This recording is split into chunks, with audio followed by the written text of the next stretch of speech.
Can we save this old tank and turn it into something awesome? Welcome back to Tangled Earth Vivariums. We build beautiful and bioactive homes for wonderful critters. Today, we're going to rescape one of our old Nano Vivariums.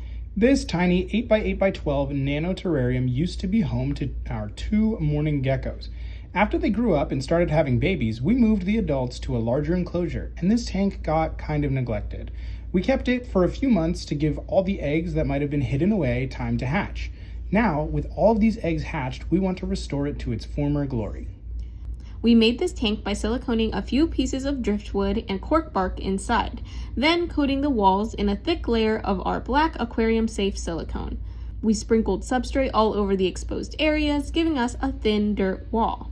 We coated the outside in black paper with a hole cut out so we could peek inside this hidden cave. We love this tank and it lasted for a while, but time took its toll. Over time, the black paper yellowed from light. There were leftover bottle caps from our gecko food dishes, and we let the moss dry up. The water had left calcium stains on the glass, and it just wasn't looking very good. So to restore it, first things first, let's remove all the paper from the walls and scrub them clean.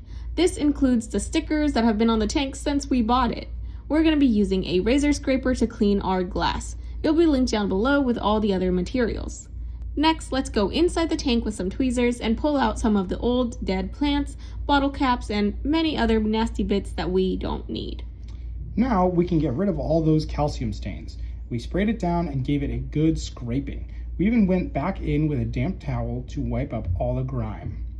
Now we can redo the black outside of the tank. Instead of a paper this time, we'll use spray paint. We used painter's tape to mask out the areas that we don't want any paint getting in, including that cave area, and we got to spraying. With everything blacked out, we're ready to redo the interior. First, we go back in with some substrate.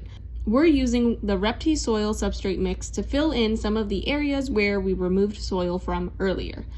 We're taking wet sphagnum moss and stuffing it along the gaps in the background and in the cork bark. This will provide a good area for moss to cling to. We dust it off and it's already looking so much better. Before, we had some plants growing in here, but now we want to keep it very easy to maintain and mostly moss heavy. This can be a really amazing look in a smaller tank. We added moss along the ground and all the surfaces, wedging it along the sphagnum moss and cork bark so it has a good damp growing medium. In time, this moss will cover the entire scape.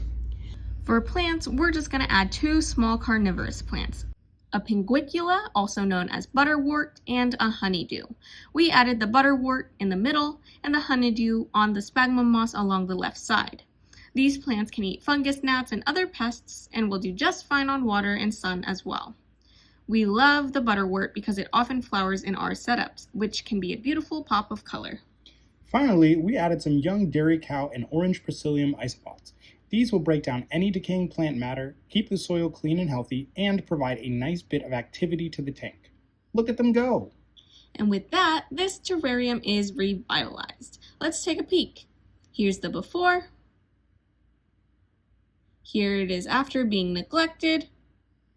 And here's the new look.